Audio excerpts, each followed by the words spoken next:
Alright, so I have returned to do another review on Steven Spielberg's movies. Today we're talking about Minority Report. I haven't done a review in a little while, just haven't had a lot of time. Actually, I have, I just been really lazy. But anywho, now we're talking about this movie. So this movie came out in 2002. His last movie before this was AI Artificial Intelligence. I have no way of watching that one, so I'm going to skip that one.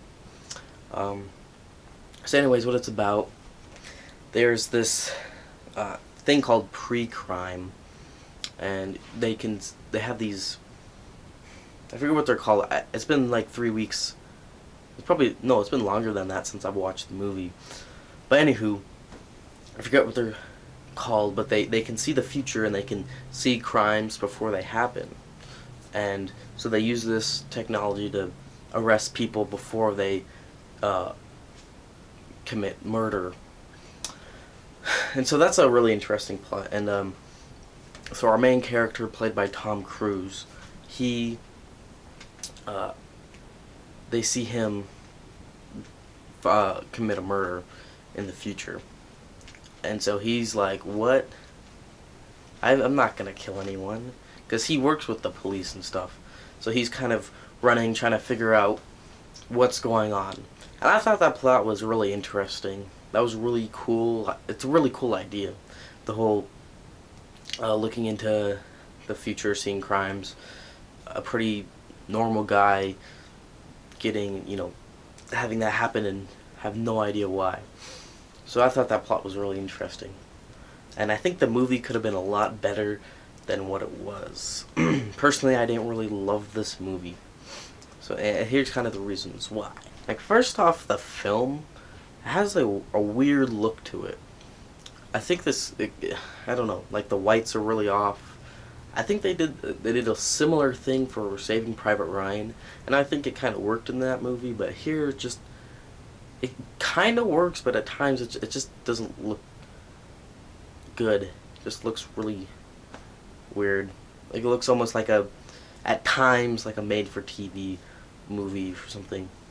Especially the effects. Now, I don't know how good these effects were when the movie came out. They probably weren't half bad. But today, they just look... And so, just the whole kind of look of everything, like I said, it kind of looked like a made-for-TV movie at times. Not all the time. Sometimes it looked really good. But yeah, I mean, it was a horrible looking movie. The cinematographer, I don't know how to say his name, who does pretty much all the Steven Spielberg movies, he's really good. Here, just not his best work, I guess.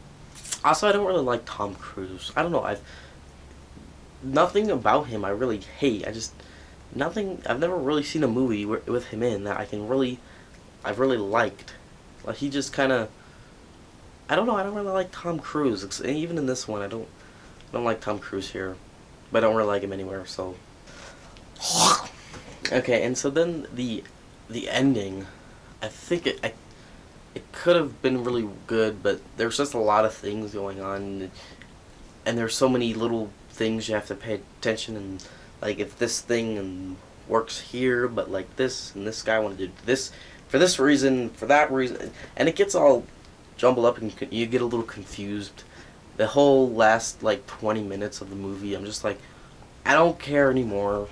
Just end it. From what I got, it was kind of interesting.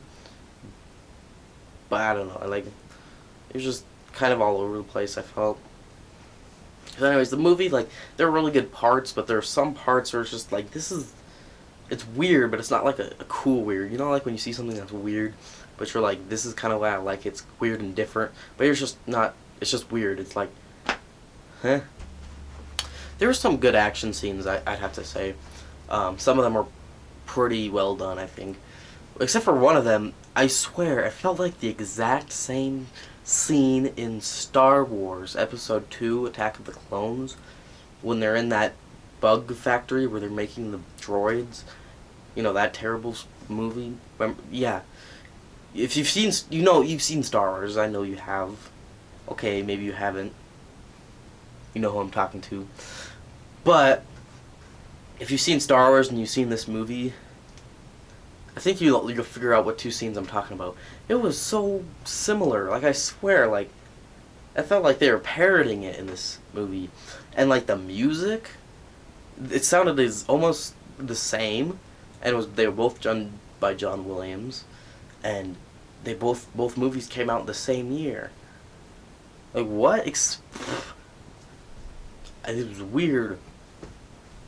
Other than that, I feel like this movie had some really good potential. There were some things I kind of liked about it. Some scenes that were good. I think I'd watch it again because it was very interesting. Maybe understand a little bit more. Maybe I'll enjoy it the second time more than the first time. Visually, not the best. It just didn't look like a normal Spielberg movie. So I'm gonna have to give this movie like a 7, maybe a 6.5, something around there. Definitely not my favorite. If you like kind of weird, interesting movies, you should check it out. It's interesting. But anyways, that's everything I gotta say about Minority Report. So I think the next movie up is Catch Me If You Can, and then I don't know, some other movies. Yep. Alright. Thank you for watching, and I'll see you next time.